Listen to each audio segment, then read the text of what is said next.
Istri saya sedang hamil. Semoga Allah berikan kemuliaan kepada Anda dan istri, sekeluarga. Amin. Istri antum hamil semua. Alhamdulillah, insyaallah. Adakah amalan khusus agar mendapat anak saleh salehah? Mohon penjelasan tentang tradisi 4 bulanan, 7 bulanan, akikah dan marhaban. Tapi saya mau singkat saja gini. Ada amalan di Quran bagi orang tua. Kalau saya sebut orang tua, artinya berlaku untuk calon ayah dan calon ibunya. Yang diamalkan dalam fase-fase kehamilan. Contoh, Quran surah ke-7 ayat 189. Kemudian selanjutnya langsung dipraktikkan di masanya Imran. Imran itu dari keluarga Nabi Zakaria. Zakaria senasab dengan Nabi Yusuf. Nabi Yusuf anaknya Nabi Yakub. Nabi Yakub anaknya Nabi Ishak. Nabi Ishak anaknya Nabi Ibrahim alaihissalam. Nah, Imran menikah dengan Hannah. Hannah kemudian mengandung. Dan diabadikan kisahnya di Quran surah ketiga dengan namanya keluarga Imran, Ali Imran, ayat 35-37. Itu contoh amalannya. Baik, teorinya. 1. Dianjurkan bagi kedua orang tua itu untuk memperbanyak doa kepada Allah Subhanahu wa taala. Doanya minta agar dikaruniai anak yang saleh. Dalil spesifiknya Quran surah 7 Al-A'raf ayat 189. Falamma taghasyaha hamalat hamlan khafifa famarrat bi walamma athqalat da'awa Allah rabbahuma la in ataitana salihah lanakunanna minasyakirin. Jangan teruskan ke ayat 191, khusus di ayat 190-nya saja. Perhatikan baik-baik, lihat. Tatkala suami istri mulai bercampur, istri mulai mengandung, kandungan lemah sampai kandungan berat, sulit luar biasa. Di masa-masa itulah perbanyak doa kepada Allah. Apa doanya? Silakan umum, cuman kalimatnya minta agar yang terakhir anak yang soleh. Dengan kalimat Anda, misal suami bermohon pada Allah dalam keheningan malam, Duhai Allah, di balik rasa sakit yang dirasakan oleh istri saya, ya Allah, dalam perjuangannya, mohon ya Rabb, ganti setiap sakitnya dengan lahirnya anak yang saleh dan salehah. Saya sangat bersyukur kalau Engkau kabulkan. Istri berdoa, ya Allah, saya ridho, saya ikhlas menanggung semua rasa sakit ini. Berjuang demi amanah-Mu ya Rabb. Tapi saya mohon ya Allah, ganti setiap sakit yang saya alami. Setiap resah yang saya rasakan, mohon ganti dengan lahirnya anak yang saleh. Saya sangat bersyukur jika Engkau kabulkan itu. Dan doa perempuan yang tengah mengandung itu akan cepat sekali sampai kepada arsy dan dijawab oleh Allah Subhanahu wa taala. Boleh Anda berdoa langsung bernazar sekaligus dalam kebaikan. Seperti contohnya Hannah. Hannah menginginkan anaknya menjadi hamba yang dekat dengan Allah. Jadi kalau sekarang misal ahli tafsir, ahli hadis, yang ini tidak. Langsung jadi abidah, hamba dekat dengan Allah. Contoh Quran surah 3 ayat 35, paling kiri pertengahan. Idh qalat imra'atu Imran rabbi inni nazartu laka ma fi batni muharraran fataqabbal minni. Ingatlah, ingat itu artinya pelajari, pahami, ikuti kalau itu baik. Silahkan ingat, pelajari, pahami, ikuti kalau baik tentang kisah istrinya Imran. Kalau disebutkan dalam Quran, kisah seseorang, tidak disebutkan nama lengkap ya kejadiannya kapan, artinya kisah itu bisa berulang di masa depan. Ingatlah, pelajari, pahami, ikuti tentang istrinya Imran yang ketika mengandung, dia bernazar kepada Allah dengan kandungannya. Ya Allah, saya bernazar dengan bayi yang dikandung ini. Mohon ya Allah, terima nazar saya, jadikan anak ini anak yang saleh. Saya nazarkan hanya untuk ibadah saja kepadamu, bukan urusan yang lain. Saya nazarkan untuk urusan agama saja, tidak urusan yang lain. Maka apa yang terjadi? Mohon. Maka diterima oleh Allah Subhanahu wa taala. Ketika lahir diterima doanya. Bahkan ketika lahir berdoa lagi, diberi nama yang baik. Wa inni samaituha Maryam wa inni u'idzuha bika wa dzurriyyataha minasyaitonir rajim. Poinnya adalah di dua ayat ini Quran mengisyaratkan perbanyak doa kepada Allah. 3. Quran kita ambil surah ke-2 Al-Baqarah ayat 172. Singkatnya, awas, hati-hati. Hati-hati betul dengan kalimat ini. Tolong maaf ya, tolong ayah-ayah, calon ayah ketika istri sedang mengandung, juga nanti setelah melahirkan, saya bicara dengan tahap kandungan dulu, jangan sekali-kali membawa yang haram ke dalam rumah, sampai dikonsumsi oleh istri Anda yang tengah mengandung, karena bahayanya luar biasa. Begitu Anda dapatkan yang haram, dari hasil yang tidak baik, hasil sogokan, hasil penipuan, hasil riba, hasil macam-macam, dimasak jadi makanan, ditelan kemudian oleh istri Anda, masuk ke dalam makanan yang diserap oleh janin anak Anda. Itu yang berbahaya. Maka ketika masuk ke situ, ada larangan yang sangat berbahaya di situ. Maka turunlah ayat-ayat meminta para ayah untuk mencari nafkah yang halal. Ya ayyuhalladzina amanu kulu min thayyibati ma razaqnakum. Hei orang-orang beriman, sepanjang Anda mengaku beriman, cari yang halal, cari yang baik-baik. Kalau kamu sudah sediakan yang baik, kenapa kamu pilih yang tidak baik? Kamu bisa pilih yang halal, kenapa yang haram? Toh kamu itu ketika hidup tidak akan kehilangan rezeki. Jangan takut kehilangan. Dicari yang halal, dapatnya segitu berkah. Cari yang haram, dapatnya segitu juga. Ingat, rezeki Anda tidak akan tertukar. Hanya putri yang ditukar. Ingat, menteri yang tertukar. Rezeki tidak. Kalau jatah Anda sampai meninggal 1 miliar, sampai wafat 1 miliar nggak akan tertukar. Anda cari yang haram dapatnya 1 miliar. Anda cari yang halal dapatnya 1 miliar. Kalau bisa dengan cari yang halal, kenapa cari yang haram? Kenapa? Kalau bisa dapatkan dengan cara yang taat, kenapa bermaksiat? Bedanya di keberkahan. Rizki yang berkah itu menghadirkan segala kemuliaan dalam hidup Anda. Dia tidak akan kehilangan rizki. Jangan khawatir, jangan takut. Datangi yang halal. Masuk konsisten di dalamnya. Baik, teman-teman. Ini poinnya. Begitu Anda coba-coba mengambil itu semua, maka apa yang terjadi? Anda sedang memandang bara neraka dalam perut istri Anda plus dalam janin anak Anda. Maka yang lahir akan sesuatu yang luar biasa. Kata Nabi, hati-hati. Paling minimal doanya sulit akan terhijab dengan yang haram itu.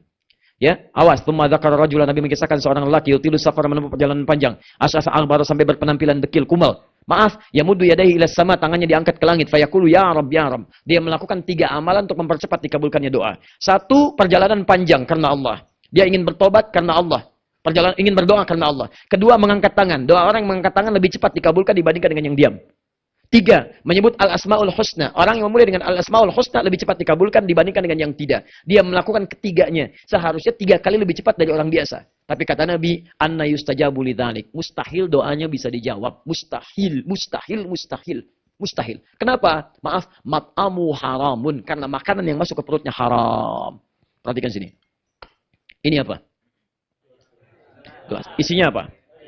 Halal atau tidak? Apa fungsi air?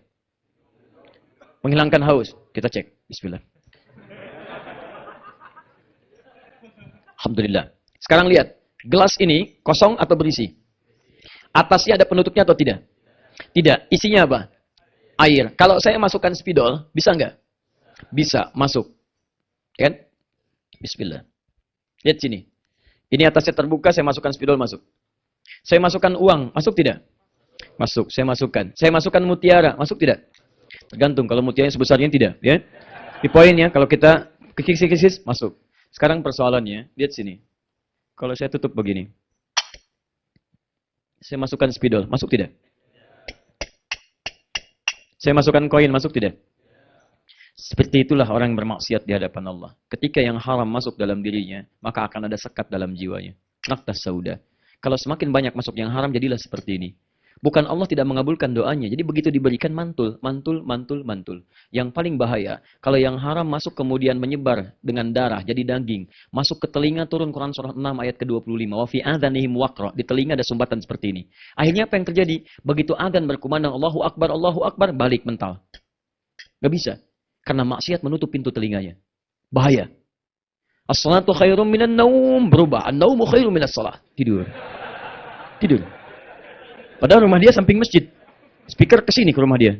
Gak bisa. Gak bisa. Tapi yang haram, karena haram ketemu haram, nyambung. Konser musik, ada maksiatnya, ada jogetnya. Wah, 10 juta dibeli, tiketnya habis. Samping rumah, majlis taklim. Gratis. Ustaznya datang sendiri, nulis sendiri, ngapus sendiri, direkam. Ada sarapan paginya, gak datang. Susah. Samping rumah, susah. Kenapa? Karena perangkat hidupnya itu nyambung dengan yang sejenis, frekuensinya sama. Maksiat ketemu maksiat, taat ketemu taat. Karena itu kalau Anda jadi orang baik, Anda nggak akan nyambung pada maksiat. Nggak akan nyambung. Kata-kata Anda pasti baik. Ke tempat yang tidak baik nggak akan melangkah. Tapi kalau Anda jadi orang yang tidak baik, mudah mengeluarkan yang tidak baik. Kalau Anda mudah mengeluarkan yang tidak baik, cek apakah ada maksiat atau yang haram dalam diri Anda. Di setiap ayah membawa yang haram masuk ke janin istri, ke perut ibunya, istrinya, ke janin dikonsumsi itu yang paling bahaya. 4, terakhir. Ini tolong maksimalkan amalan keempat ini khususnya saat usia kandungan 4 bulan. Karena usia kandungan 4 bulan itulah roh mulai ditiupkan. Di sebelum 4 bulan roh belum ada. Saat 4 bulan roh ditiupkan. Apa dalilnya? Hadis Al-Arba'in aja paling cepat. Al-Arba'in karang Imam An-Nawawi nomor hadis yang keempat. Riwayat Abdullah bin Mas'ud radhiyallahu taala anhu. Paling kanan paling kiri sebelah atas. Ya ada kitab Al-Wafi halaman 59 buka itu dengan syarahnya. Baik, singkatnya lihat, inna ahadakum yujma'u fi batni ummihi arba'ina yawman nutfah. Setiap kalian dihimpun di perut ibundanya 40 hari pertama berbentuk nutfah. Pancaran spermatozoa dengan ovum. Sperma nyatu dengan ovum nyatu jadi satu, baru berproses. Tsumma yakunu mithla dzalika 'alaqah. 40 hari kedua jadi 'alaqah, nempel di zigot di dinding rahim. Tsumma yakunu mithla dzalika mudghah. 40 hari ketiga usia 4 bulan, 120 hari berbentuk mudghah, keratan daging yang mulai berbentuk. Tsumma yursalu ilaihil malak, diutus seorang malaikat, fayanfukhu fihi ruh, ditiupkan ruh. Di usia 4 bulan roh mulai ditiupkan. Seorang yang tengah mengandung dalam usia 4 bulan, hati-hati. Ingat, Seorang yang telah mengandung, artinya perempuan dengan rahimnya, bukan laki-laki yang sewa rahim. Hati-hati. Nah, dia mengandung dalam usia 4 bulan, maka roh ditiupkan. Ada roh di dalam kandungannya. Sudah masuk. Nah, kalau roh sudah masuk ini, maka sepakat para ulama, kedua orang tua ini mesti memperbanyak amal soleh. Karena setiap kegiatan yang soleh yang dikerjakan oleh ayah, khususnya ibunya, itu akan berdampak langsung kepada janinnya. Dan hebatnya, itu sudah diteliti oleh para dokter, termasuk dokter-dokter dari kalangan non-muslim. Saya coba konfirmasikan ini ketika mengandung istri saya. Ya, ketika mengandung istri saya anak yang pertama. Datang kami ke dokter kandungan muslimah. Ketika datang, langsung mengatakan, ya Pak, ini sudah ada penelitian Pak, dari dokter-dokter se-Asia, muslim. Menyimpulkan bahwa ketika ayah ibunya banyak berbuat amal soleh, itu langsung berpengaruh pada posisi janin di dalamnya. Bahkan di Malaysia pernah langsung kalau kita mungkin di kayak USG gitu ya, seperti itu, dan dibacakan Quran. Begitu dibacakan Quran, kemudian dilihat di 4 dimensinya, ternyata posisi janin itu tiba-tiba berubah seperti bersujud. Nah, tanda hasilnya ternyata luar biasa. Semakin banyak orang tua berbuat amal soleh, misal Anda rajin baca Al-Quran, rajin menunaikan sholat, tahajudnya macam-macam, itu akan berdampak pada keadaan janinnya. Sebaliknya, orang tua yang rajin maksiat akan berdampak dahsyat pada keadaan janinnya. Nah, ternyata pembuktian luar biasa. Saya coba itu semua. Ya, jadi ketika istri misalnya tengah mengandung, baca Quran Bun, baca Quran bismillah. Kalau capek tempelkan earphone-nya. Ayo, tempelkan. Ketika keluar, tempelkan. Apa yang terjadi? Begitu lahir anaknya, ada kecenderungan luar biasa pada kebiasaan saat mengandung. Dia begitu lekat dengan Quran. Sampai kami beri nama Muhammad Hamilul Quran. Saya pergi dakwah, itu di rumah ini mungkin sharing saja, Anda bisa praktekkan, tidak harus lo jadi ustaz. Ya, kita bikin beli speaker aktif. Ya. Kemudian diisi dengan isi murattal. Itu 24 jam bunyi terus. Kami keluar pun ada dan hasilnya enak, Pak. Gak percaya silakan, rumah kita tuh sejuk, tenang dengan suasana Quran. Nyala aja terus. Anda keluar pun biarin aja begitu.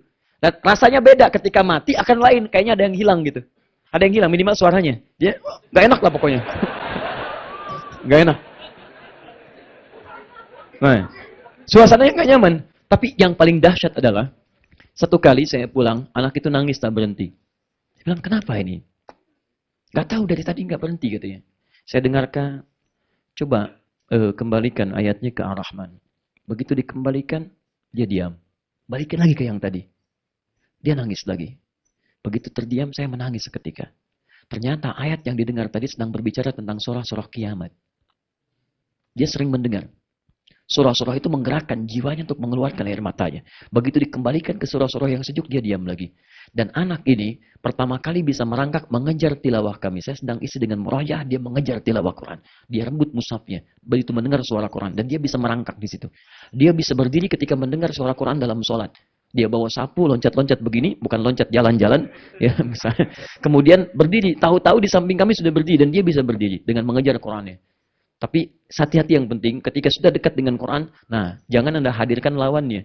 Salah satu lawannya itu musik-musik, apalagi yang tadi yang ada maksiat-maksiatnya, dia akan lupa lagi di situ. Ya, bukan berarti haram dalam konteks itu ya bukan, tapi akan mengganggu frekuensinya di situ. Dijauhkan dulu, kecuali hal-hal yang bisa membantu notasi-notasinya. Nah, saya kembalikan lagi teman-teman sekalian kepada yang tadi, ayo kerjakan. Sebaliknya, saya langsung menangani kasus ini nyata. Saya sendiri yang tangani pada saat itu. Maaf. Ada seorang ibu, solihah luar biasa. Suaminya juga saleh. Datang bawa anaknya, belajar di kelas kami. Di awal-awal saya datang ke Indonesia, kemudian mengajar, 30 anak saya kumpulkan. Itu Masya Allah. Apa yang terjadi? Anak yang lain rapi, dia pun rapi, duduk gitu kan. Setelah itu mulai dia bergerak. Setelah selesai pengajaran, tiba-tiba ibunya datang. Ustadz, saya terima kasih katanya. Kenapa terima kasih? Saya bingung. Kenapa bingung, Bu? Anak saya, kalau saya bawa kemanapun, itu selalu saya tunggu di depan kelas. 5 menit pasti oleh gurunya diantarkan lagi. Oh begitu Bu ya? Kenapa? Gak tahu Ustaz, kok di sini bisa baik? Ya udah saya lihat dulu. Begitu pertemuan selanjutnya mulai muncul adatnya lagi. Apa itu? Mengganggu kawannya, macam-macam. Supaya dia mengamati, menyesuaikan, mulai muncul. Kita perbaiki pelan-pelan. Baru di situ saya paham, ini kenapa kok anak beda dengan ibunya? Pasti ada yang salah. Pasti ada yang tidak nyambung. Saya menduga saat itu barangkali ini diadopsi. Ternyata betul ketika saya tanya, Ustaz, mohon bisa dipahami, anak itu sesungguhnya kami angkat adopsi, kami selamatkan bahasa dari seorang ibu yang mengandung anak kembar. Dua-duanya kemudian diadopsi, satu oleh seorang artis, satu oleh kami. Kenapa? Kami selamatkan karena ayahnya suka mencuri, ibunya suka mabuk. Bahkan saat mengandung pun masih mabuk juga. Masuk yang haram yang terjadi, anaknya sulit luar biasa. Ya, jadi apapun bisa terjadi. Orang selang tarawih dia punya petasan. Dan bukan tanggung-tanggung, dia lemparkan di tempat orang sholat. Dia pergi, kan? Yang kena ibu bapaknya. Itu nyata. Betul, datang macam-macam lah gitu. Nah, itu masih kecil, Pak. Bakatnya di situ. Kecil ya. Nah, itu yang kita arahkan tuh. Ya, kita arahkan pelan-pelan. Tapi itu tidak mudah mengeluarkannya karena yang haram mesti dikeluarkan lagi. Keluarkan, masuk yang halal, yang baik. Dan itu tidak mudah. Begitu masuk yang baiknya, haram mulai keluar, nah pelan-pelan dia mulai berubah. Disitulah teman-teman sekalian, jadi itu diantara amalan-amalannya. Nah, orang tua kita dulu sangat singkat. Hei, kalau kamu mau anaknya laki-laki nanti lahir misalnya baik, baca surat Yusuf. Kalau perempuan soleha baca surat. Nah, yang dimaksud baca itu, kalau bahasa orang tua kita pelajari, bukan cuma dibaca.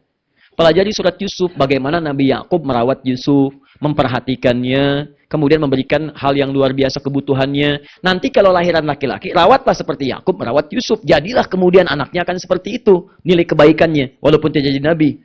Kalaupun Anda nanti lahir perempuan, rawat seperti Bapak Ibu Maryam, merawat Maryam. Baca surat Maryam. Bagaimana kasih sayang Bapak Ibu kepada Maryam. Bagaimana Maryam dititipkan pada seorang guru yang saleh. Bagaimana Maryam dibuatkan rumah tempat yang bagus menjadi mihrab. Itu yang dilakukan.